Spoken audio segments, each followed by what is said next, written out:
LPTK Universitas Malikul Saleh. Perkenalkan, nama saya Mega Irna Silviani, Sekolah SMA Negeri 10 Aceh Barat Daya, LPTK Universitas Malikul Saleh. Hari ini saya akan mengajar materi UKIN tentang gelombang cahaya, submateri interferensi cahaya.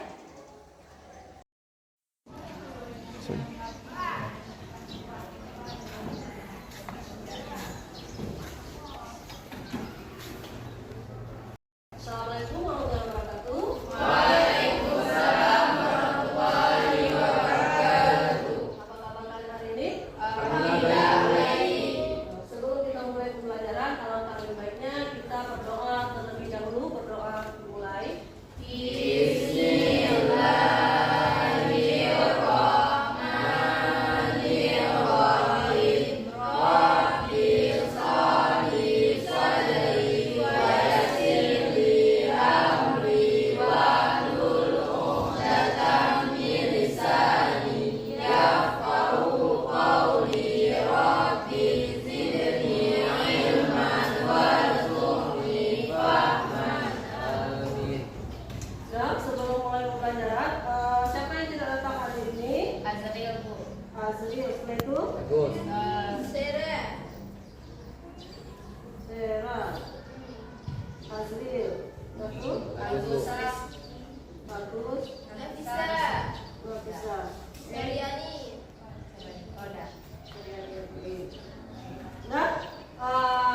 Hari ini kan kita akan mulai pembelajaran.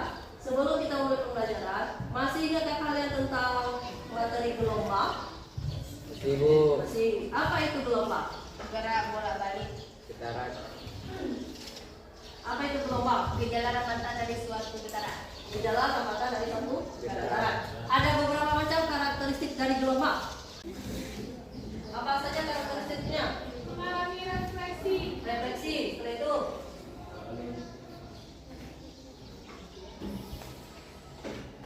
Difraksi. difraksi. Yang Interferensi. interferensi. Setelah itu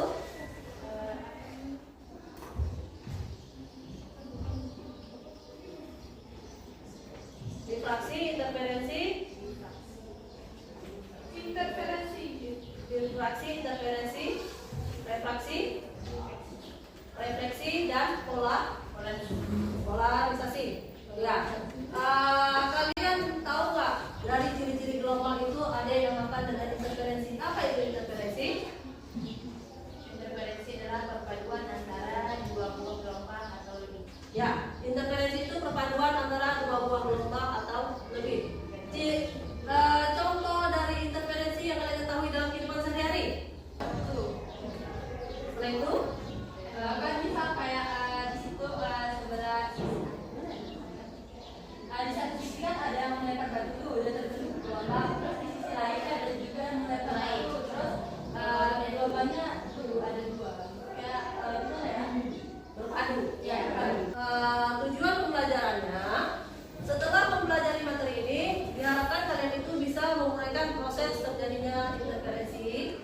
Setelah itu menganalisis bersama interferensi cahaya, melakukan percobaan interferensi cahaya, dan membuat laporan serta mempresentasikannya.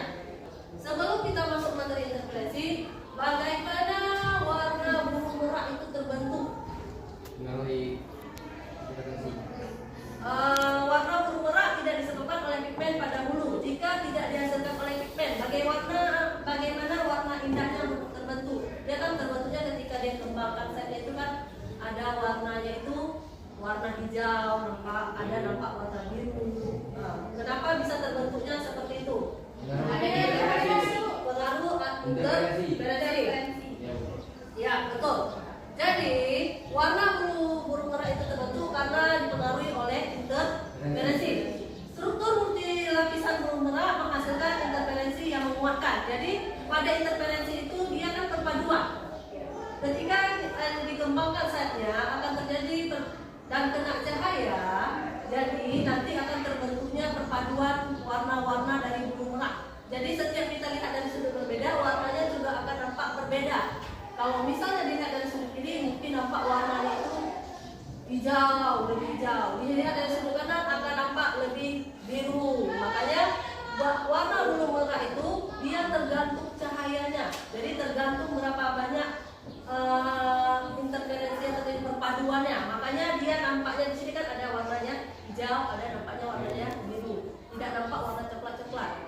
Nah, warnanya itu sama seperti kupu-kupu morpho. Kupu-kupu morpho ini dia warnanya sayapnya itu nampaknya biru sekali.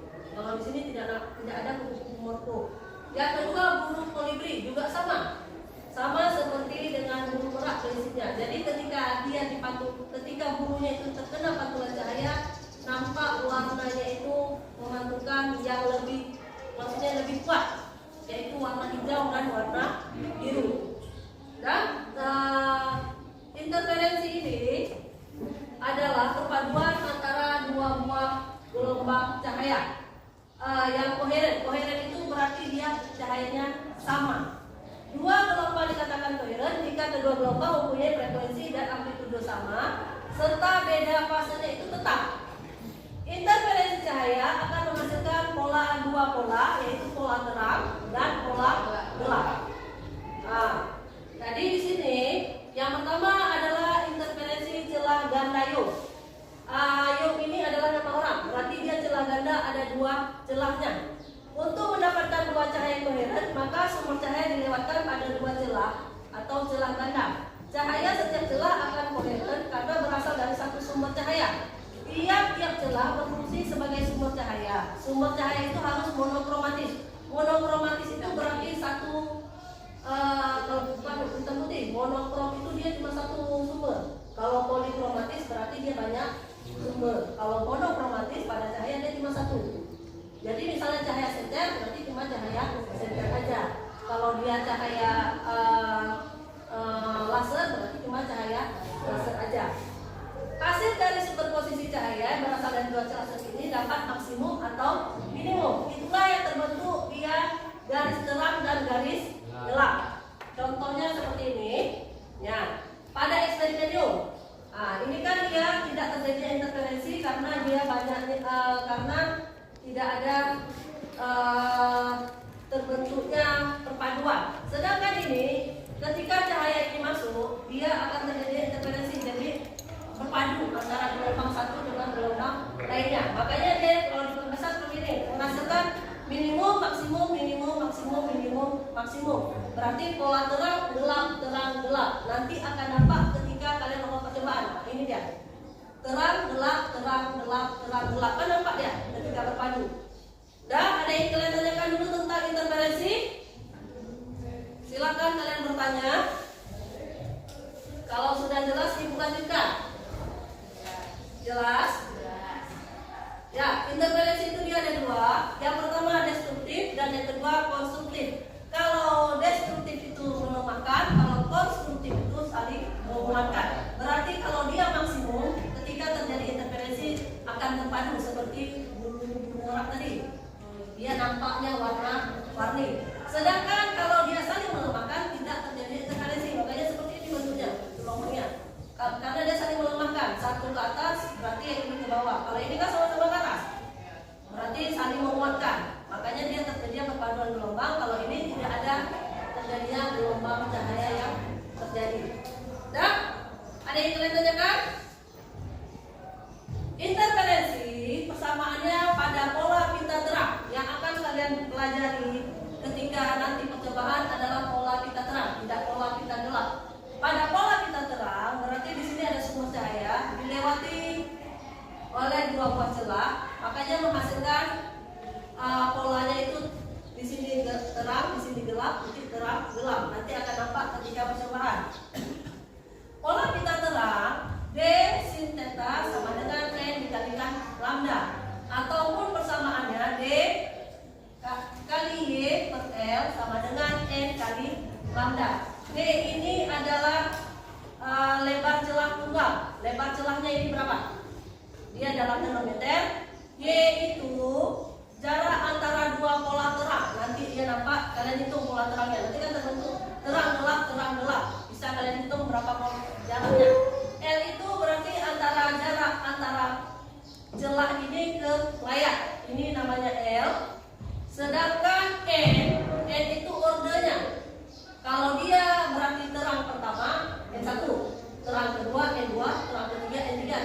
seterusnya. Lambda ini adalah panjang gelombangnya. Nah, jadi yang kalian cari nanti adalah panjang gelombangnya berapa, Y-nya itu berapa. Itu akan dilihat ketika pada LPD. Nah, contoh soalnya supaya kalian lebih mengerti. Pada suatu percobaan interferensi celah ganda dihasilkan data seperti gambar berikut.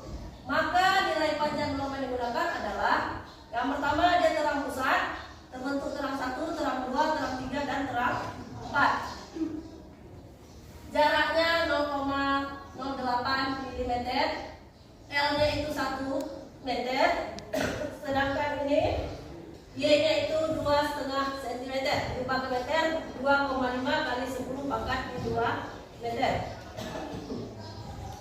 M-nya ini 4, M itu sama juga seperti N-nya. Berarti ini 0, 1, 2, 3, 4. DE per L sama dengan N kali lambda. Tinggal cari lambdanya, masukkan nilai yang sudah diketahui, dapatlah hasilnya 5,0 kali 10 pangkat min 4. Ada yang kalian tanyakan? Oke. Sekarang kita bagi kelompok, silakan duduknya sesuai dengan kelompok masing-masing. Ada 4 kelompok.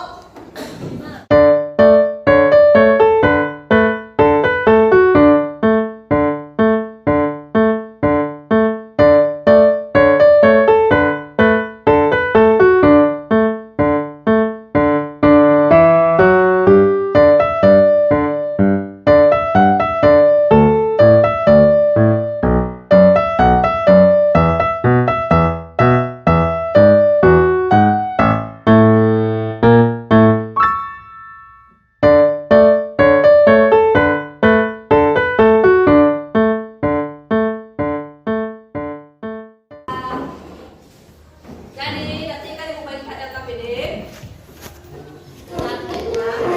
Silakan kalian kerjakan LKPD sesuai dengan instruksinya. Yang tidak mengerti silakan ditanyakan. Jadi setelah kalian kerjakan, nanti kalian presentasikan hasil dari LKPD yang sudah kalian kerjakan. Setiap yang bertanya akan mendapatkan nilai, yang presentasi juga akan mendapatkan nilai. Jadi setiap kegiatan kalian itu akan dinilai di instrumen penilaiannya. Jadi nanti ada berbeda-beda ya nilainya. Mungkin nanti di dalam satu kelompok itu dia cuma duduk aja, berarti nilainya 2. Kalau yang mengerjakan nilainya bisa 4. Jadi tergantung kemauan kalian. Ini kan walaupun kelompok tapi nilainya pribadi masing-masing.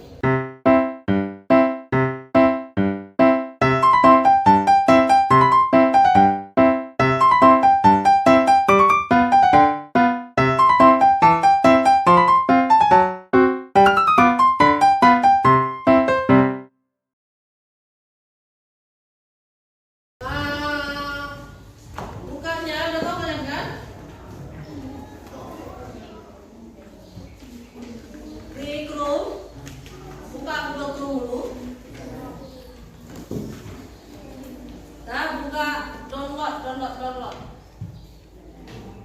Ada? Nah, pilih wave interference. Ada?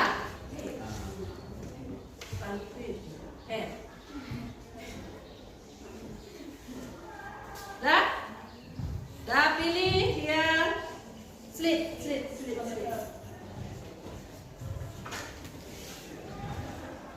Oke, silakan ikut sesuai dengan langkah kerjanya di LKPD.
cermat, mohon diperhatikan.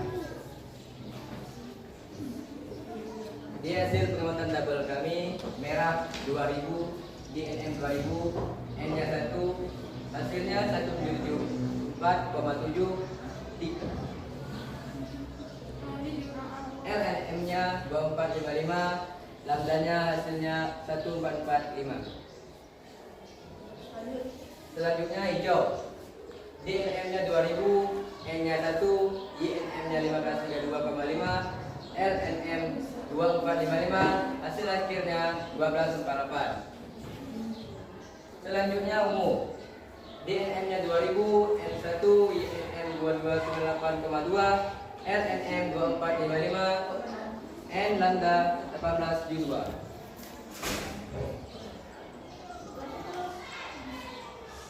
Selanjutnya, bagaimana proses terjadinya peristiwa interferensi cahaya pada celah ganda pola terang? Dari hasil wawasan kami, interferensi cahaya terjadi karena adanya beda fase cahaya dari kedua celah tersebut. Lalu, kesimpulannya, pola interferensi yang dihasilkan oleh kedua percobaan tersebut adalah garis-garis terang dan garis-garis gelap pada layar yang silih berganti. Dan dari hasil pengamatan tabel tersebut didapatkan nilai-nilai atau hasil serta membuahkan hasil analisa data dan jawabannya. Sekian dari kami, ada pertanyaan?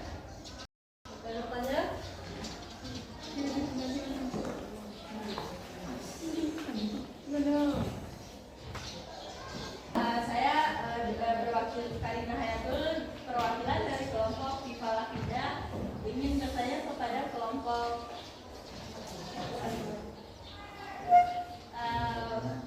jadi kan di sini kan materi kita tentang interferensi cahaya kan. Nah, jadi cara untuk mengetahui terpenuhi syarat. Baiklah, jadi pertanyaannya tuh cara untuk mengetahui terjadinya interferensi itu bagaimana? Baik, sedikit dari wawasan kami. Interferensi adalah perpaduan dua gelombang atau lebih. Interferensi terjadi jika dua atau lebih berkas sinar yang bergabung. Jika cahaya tidak berupa berkas sinar, maka interferensinya sulit diamati. Beberapa contoh terjadinya interferensi adalah lapisan gelembung sabun, sayap kupu-kupu borku, bulu merak, dan bulu burung bumi. Interferensi terjadi jika terpenuhi dua syarat berikut ini, yaitu kedua gelombang cahaya harus koheren, kedua gelombang cahaya harus memiliki amplitudo yang hampir sama. Bisa diterima?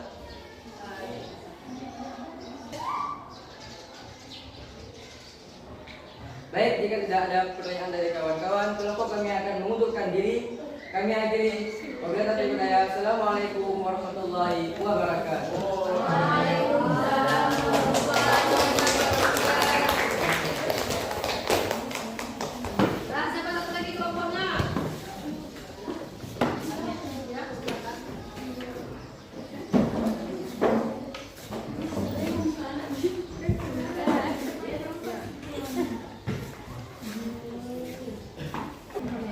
Assalamualaikum warahmatullahi wabarakatuh. Waalaikumsalam warahmatullahi wabarakatuh. Kami dari kelompok Viva Lakidah ingin mempresentasikan hasil kerja kelompok kami yang akan dijelaskan oleh Karina Hayatul.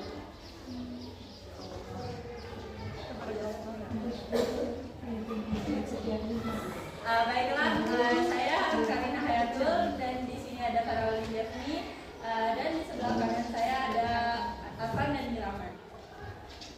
Jadi di sini kami akan mempresentasikan hasil kerja kami. Baik, dari pembahasan tabel yang Coba Karina geser sedikit biar kawan bisa lihat. baik dari hasil pengamatan dari data warna merah, hijau, dan ungu, kami mendapatkan hasil seperti berikut. Rumusnya lambda sama dengan Y kali D per Ln dengan hasil 1800 kali 2000 per 2455 kali 1 sama dengan 360 per 2455 menghasilkan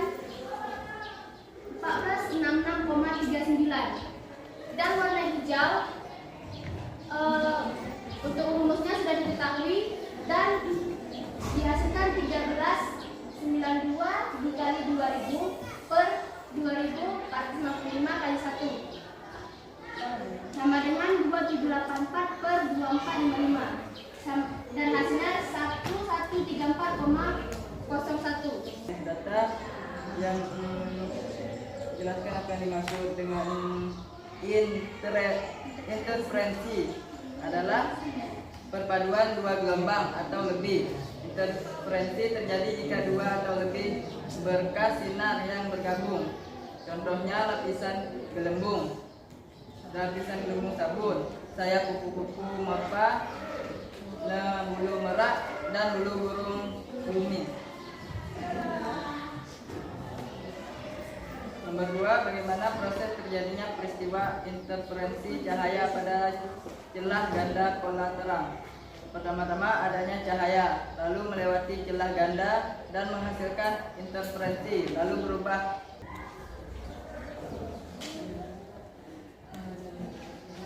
interferensi yaitu dengan adanya cahaya lalu melewati celah ganda menghasilkan interferensi, lalu berubah adanya pola gelap terang, contohnya seperti lapisan gelembung sabun, sayap kupu-kupu morpho, bulu merak, dan burung bumi. Juga kita dapat mengetahui cara mencari lambda serta dapat mengasah kemampuan dan kerjasama dalam kelompok yang diiringi oleh keseruan membuat percobaan dengan aplikasi PET. Dari penjelasan kami, apakah ada pertanyaan? Assalamualaikum warahmatullahi wabarakatuh. Waalaikumsalam warahmatullahi wabarakatuh. Perkenalkan, saya Chelsea, perwakilan dari kelompok pembunuh. Saya ingin bertanya kepada kelompok di Farafida. Setelah mendengarkan hasil percobaan yang kalian buat, saya ingin bertanya bahwa bagaimana hubungan lebar celah dengan pola interferensi yang dihasilkan.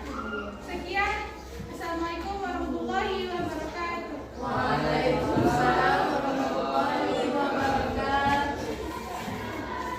Saya akan menjawab pertanyaan dari Chelsea.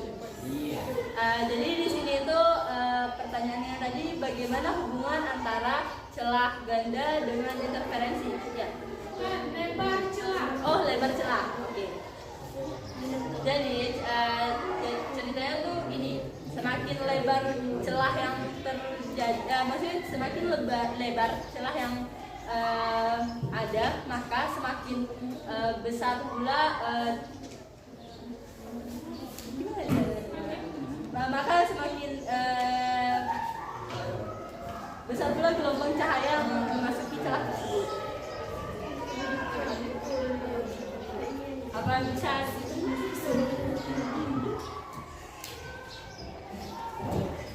Coba ulangi lagi dari pertama. Oke, ulang. Jadi di sini tuh semakin lebar celah yang dihasilkan, maka semakin banyak cahaya yang memasuki. Maaf sedikit, saya ingin menambahkan pertanyaan. Saya dari kelompok 1 ingin memberikan pertanyaan kepada kelompok Farafida. Menurut wawasan saya, bagaimana dan kapan terjadinya interferensi gelombang? Dan menurut Anda, mengapa interferensi gelombang cahaya sulit diamati dalam keseharian? Sekian, terima kasih. Kapan terjadinya gelombang interferensi? Jawabannya adalah interferensi terjadi jika dua atau lebih berkas sinar yang bergabung. Dan pertanyaan saya akan menjawab pertanyaan yang kedua. Jika cahaya tidak berupa berkas sinar, maka interferensinya sulit untuk diamati. Baiklah, karena berhubung tidak ada yang ingin bertanya, akan kami akhiri. Sekian dari kami. Jika ada kesalahan, kami minta maaf karena kita sama-sama belajar. Dan sekian dari kami. Assalamualaikum warahmatullahi wabarakatuh. Waalaikumsalam warahmatullahi wabarakatuh.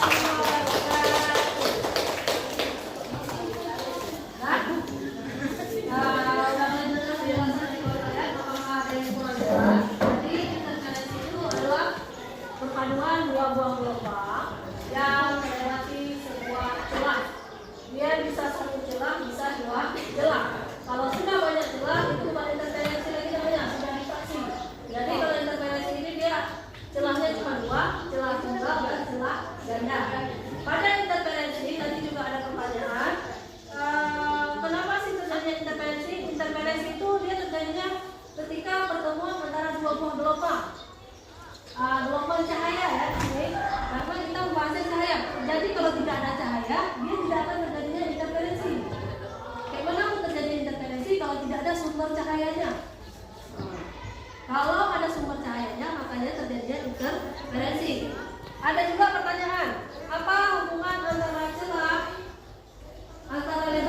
dengan terjadinya interferensi ya. Ya. Hubungannya, kalau dia celahnya semakin besar, maka terbentuk pola terang-terangnya itu tidak akan banyak. Bisa kalian coba di tabnya. Nanti kalian pakai slit widthnya dengan slit sperationnya, kalian besarkan. Jadi kan kalau dia misalnya 2000 berarti kan dia nampak ada beberapa pola terang-gelap. Coba nanti jadinya 1200. Akan lebih sedikit terbentuknya pola terang-gelap. Sampai di sini jelas tentang interferensi.